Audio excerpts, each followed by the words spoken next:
Ku izina rya data n'irya mwana n'irya mutima mweranda, amen. Bene wacu dusangiye ukwemera muri Yezu Kristu, ndabaramukije mu izina rya Yezu Kristu, nitugire Kristu.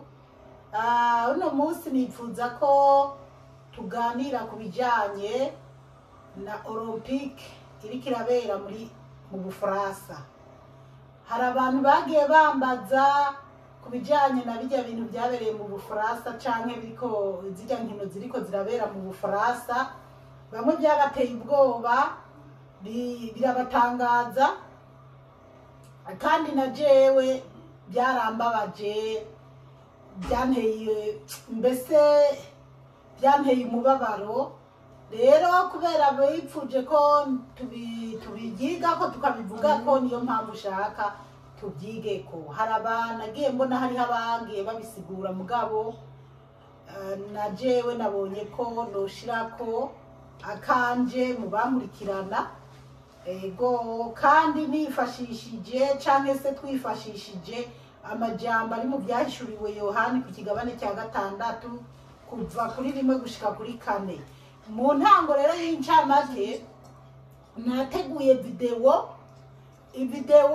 itwereka ingene bijya mikino yuguruwe, ingene ibintu byabandanirije. Mugabo jewe hari ikintu nshimira Imana rwose, kubera ko iyo mwise abantu barikoze ibyo bashaka, bakora ibintu bibi, Imana nayo irereka ba bandi tuyubaha, tukayikunda, tukayikorera, ikatwereka ko iri kumwe natwe, ikagwiza n'ubusa bijya bintu abana bisi baba bariko barikoza canke bariko barishira hejuru.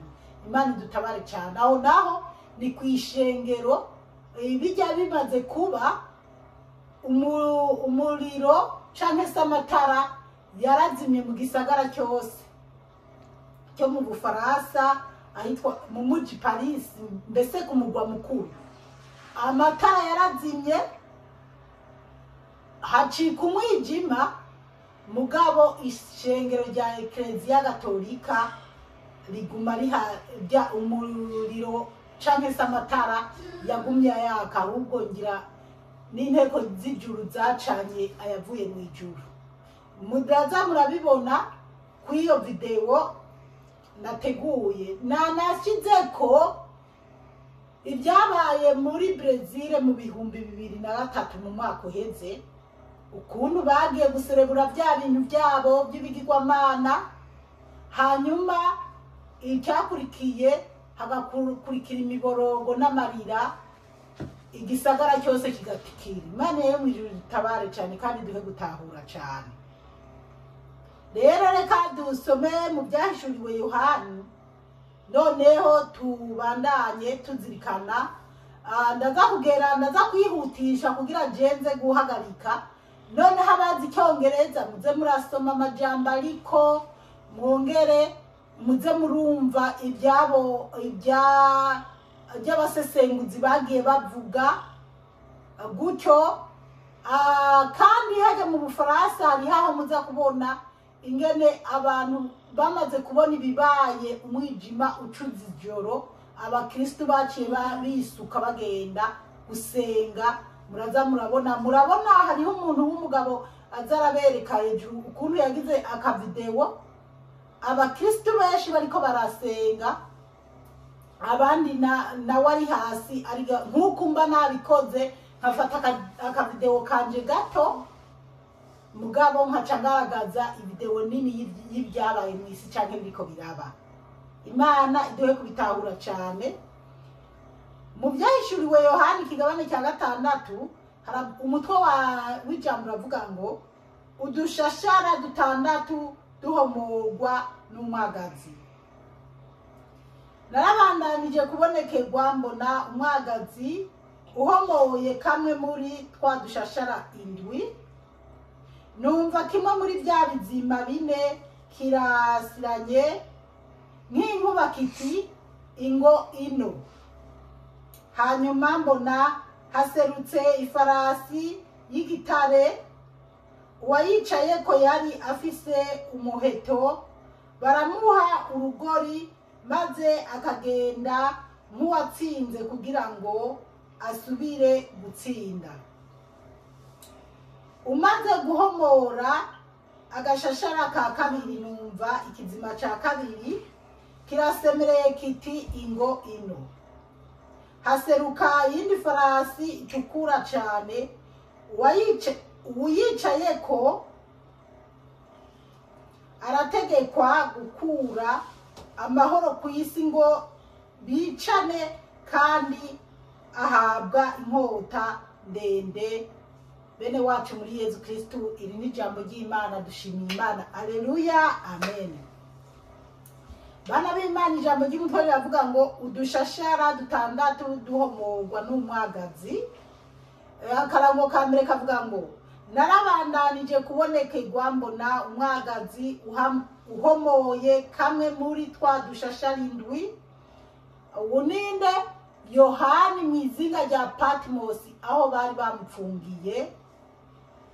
Yakomeje abonekerwa kuko mu ntango y'ibyahishuriwe Yohani arasigura ingene byamugendekeye kuba yari apfungiwe mu izinga rya Patmosi, kandi Yohani umwe yasigaranye Bikira Mariya Yezu amaze gupfa.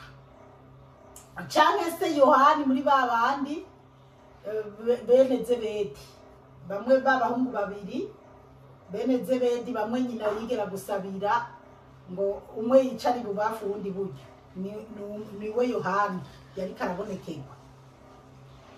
Turabandanya, numva kimwe muri bya bizima bine kirasiranye nk'inkuba kiti ingo ino. Kabiri haravuga ngo hanyuma mbona haserutse ifarasi y'igitare, uyicaye ko yari afise umuheto. Ngo abona haserutse ifarasi y'igitare, ngo uyicaye ko yari afise umuheto. Iyi farasi yera. Ubwo rero muri video muza murabona ijya farasi yapfunguye muri bijya birori byo muri Olympique biriko birabera mu Bufaransa. Baramuha urugori maze akagenda nk'uwatsinze kugira ngo asubire gutsinda. Ngo bamuhaye urugori nk'uwatsinze kugira agatambuka yitsindagira aryohewe kugira ngo yongere gutsinda. Imana dutabare cyane. Rero abana b'Imana, aha jewe hantera kwiyumvira byinshi, kandi koko nkumva ko ndanasubijwe. Nawe ubisome, ubandanye usome, uze kwiyumvira, usabe mutima mweranda guhishurire ibi bintu. Uwari yicaye kuri iyo farasi, ugiye usomye mu byahishuriwe Yohani, ibijya bintu byabaye muri Brezil biguhishurira byinshi. Akatambuka nk'uwatsinze yumva ko anezerejwe n'uko yatsinze.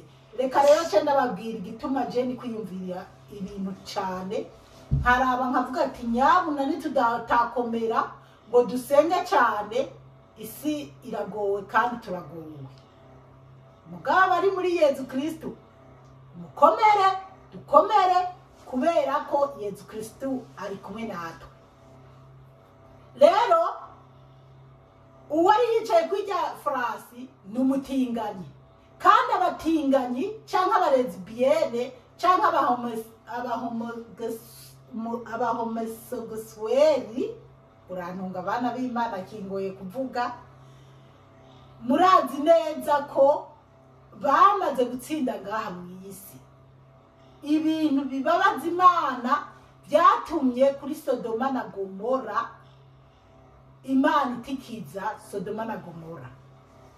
Bajya abantu hari igihe namandi ko ndigisha ibintu bikaba ngombwa ko subira mu byo navuze, n'ubundi nabisubiyemo. Murazi abantu tuba muri Australia twagize amatora, bamwe biyamiriza ati ibintu by'abatinganya abo barezibiyene ntibikabeho, gushikaho leta ivuga ati dukoresha amatora, haba amatora. None abatoye tubyiyamiriza ntitwasanze turi 40 abatoye ko babyemera bahereje nibidagadure ntango ntibabaye 50 bakaba aribo batsinda. Imana idutabare cyane. Ubutinganyi bwatumye Imana istikiza Sodoma na Gomora. Ubutinganyi busambanyi bwatumye Imana itikiza abo kuri Nowa. N'uyu munsi bwaratsinze. Mwisi ubutinganyi bufise ikicaro bufise ijambo. Imana idutabare cyane. Rero uwari yicaye kwijya farasi yari umutinganyi. Abajya benshi bateguye bijya birori, abatsindiye isoko kumbure yo kutegura ijya myidagaduro n'abatinganyi. Imbere hari abatinganyi. Niba mubona bafashe ijya shusho ya Yesu Kristo, hari nabo nabonye bayidiskako bibaza ati n'ubundi nayo yari yakozwe n'aba bana b'Imana. Amashusho Eklezia Gatorika ikoresha muze murayitondera kuko n'amashusho y'aberanda n'amashusho n'ibintu byabaye bitandukanye n'ibi bindi by'ibigirwamana byitwa yandi mazina atari Yesu Kristo cyangwa Bikira Mariya cyangwa Yozefu cyangwa aberanda babaye. Rero bafata ishusho igaragaza ukuntu Yesu Kristo yagize Eucharistia ari kumwe n'abigishwa biwe. Bafata umugore n'abandi bantu babo mu batinganyi bisi barabyorganiza bishira hamwe bacyoza Imana, bacyoza Yesu Kristo. Muriko murabiraba. Rero ibaze kubona hariho umuntu muzaba murabona yari yambaye agahuzu kamufata mugabo ku buryo umubona umubiri wose bamupetinze, mbese bamusize irangi mu kirundi kiza, bamusize amarangi, ibintu bibi bisesemye. Mugabo ikintu gikomeye nuko bamaze gukora ibyo bintu, amatara yarazimye mwirya city yose, mujya muji wose muri Paris. Amatara arazima. Ishengero rimwe rya Eklezia Gatorika niryo ryonyene ryasigaranye amatara. Ngira muraza kubona ahantu umuntu w'umugabo azarabereka nk'uku ariko arasigura ngo nyuma y'ibyabaye uku babonye basigaye mu kizimi biki n'ibiki, abakristo baca biroha ku masengero, baja ku isengero baza gusenga bashima Imana, banatakambira Imana. Murumva ngo abe Mariya bariko baravuga iyo zari ibintu nk'ibyo. Bana b'Imana rero isi kiragenda ahantu habi. Kajya ijya frasi uri kurasoma ibidusomye mu byahishuriwe Yohani yarayeretswe. Rero hari naho usoma ngo abantu sinzi bakurikira iyo frasi, abantu sinzi bakurikira umwijima.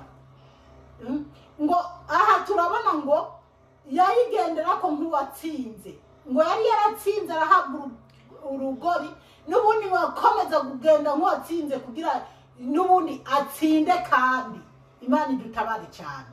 Murumva rero ko Satani ikora ku mugaragaro.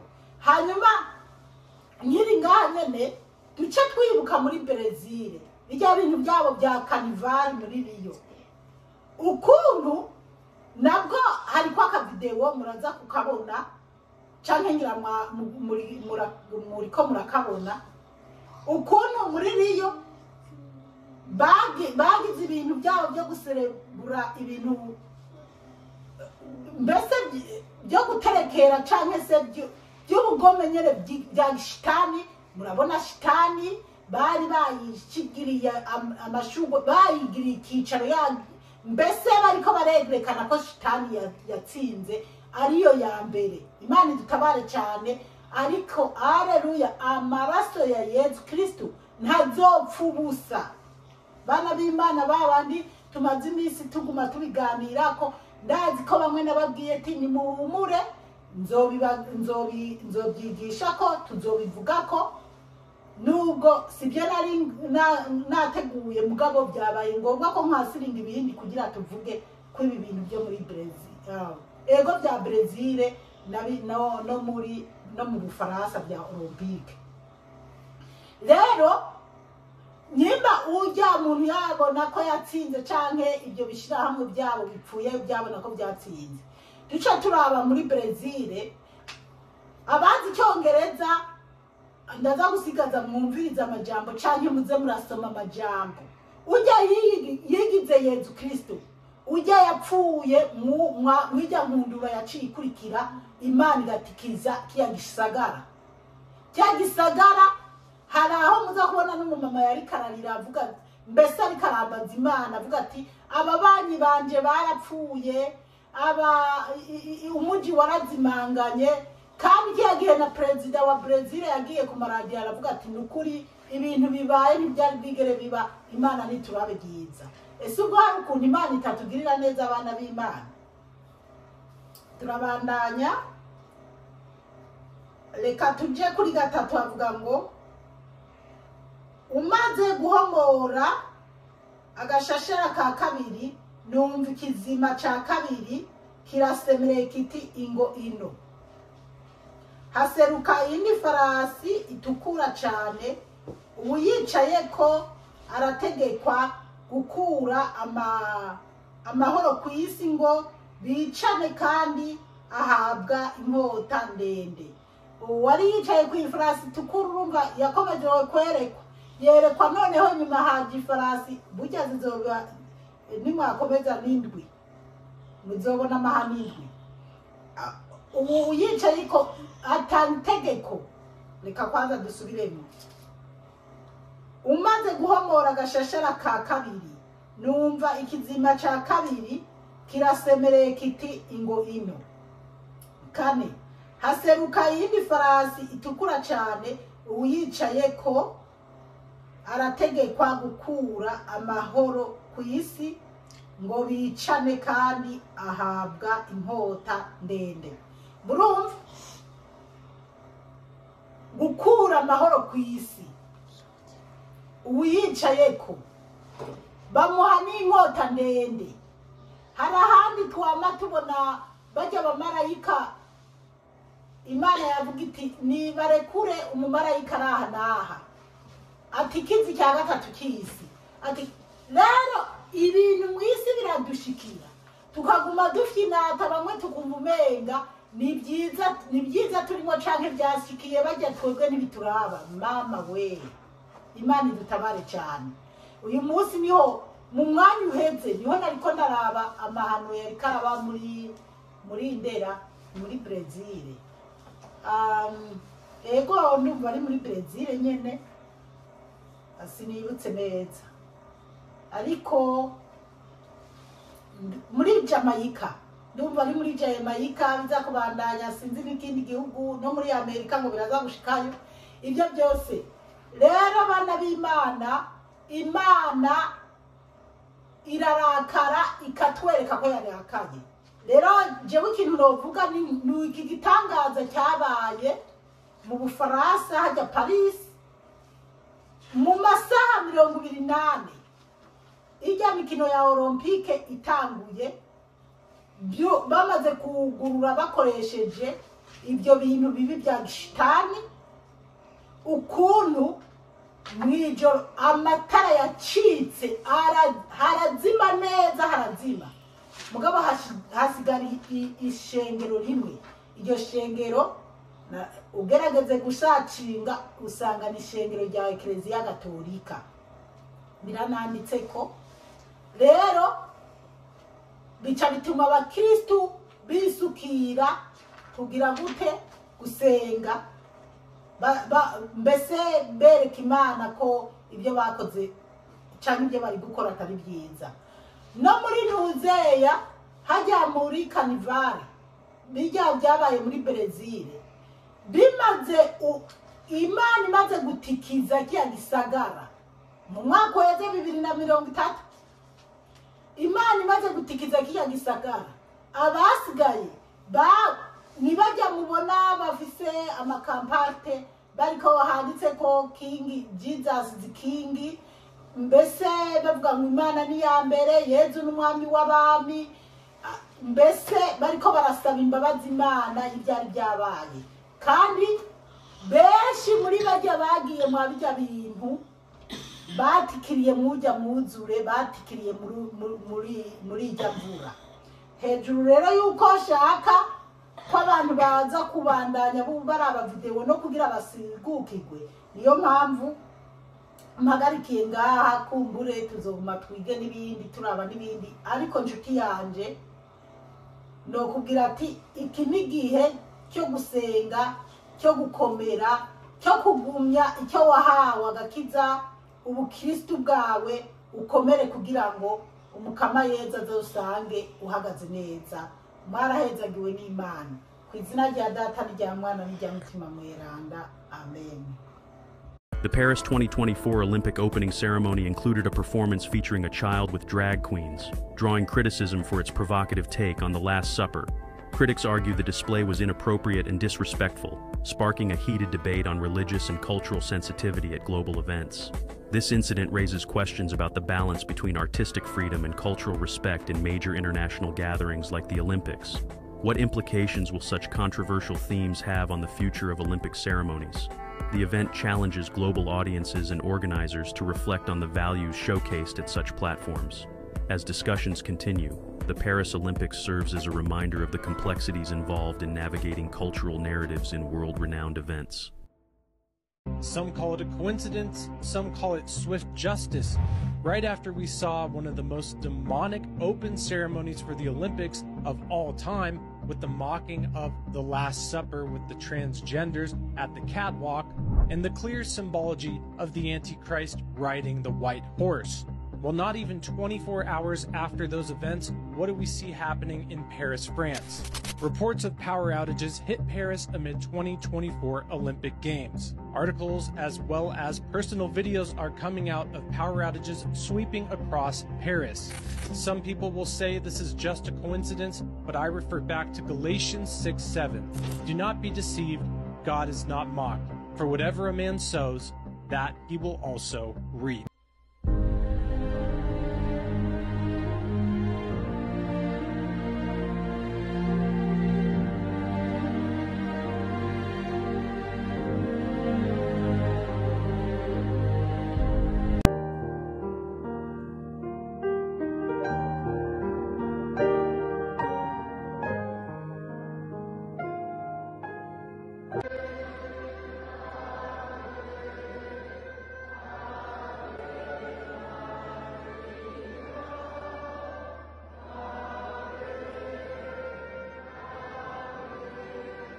Spirit, lead me where my trust is without borders. Let me walk upon the waters wherever you will call me. Take me where my feet have walked, my enemies are presence of my Savior.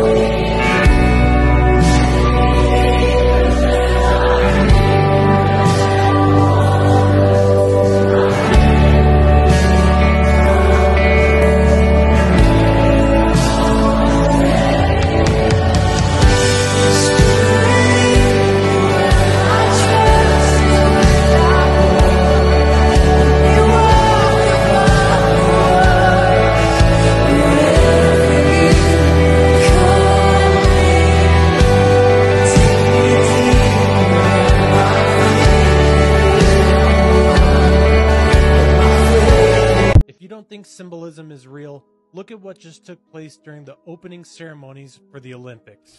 Here we saw a hidden cloaked figure riding on a horse. Behind him, what would seem totally abnormal is a pair of wings. What do we know about Lucifer and his fall? Well, he was a fallen angel, and 1/3 of the angels rebelled and fell with him. Revelation 6 mentions the 4 horsemen of the apocalypse, One references to a white horse as well as a pale horse. So I looked, and behold, a pale horse, and the name of him who sat on it was Death, and Hades followed with him. In Revelation 6, we're told of the beast that rides the white horse. In Revelation 13:3, it tells us, and all the world marveled and followed the beast. And what do we see here? That same cloaked figure riding a white horse. What's behind him? All the nations of the world following after him. This stuff isn't a coincidence. The imagery suggests that it's pointing exactly to the beast or the Antichrist of the book of Revelation.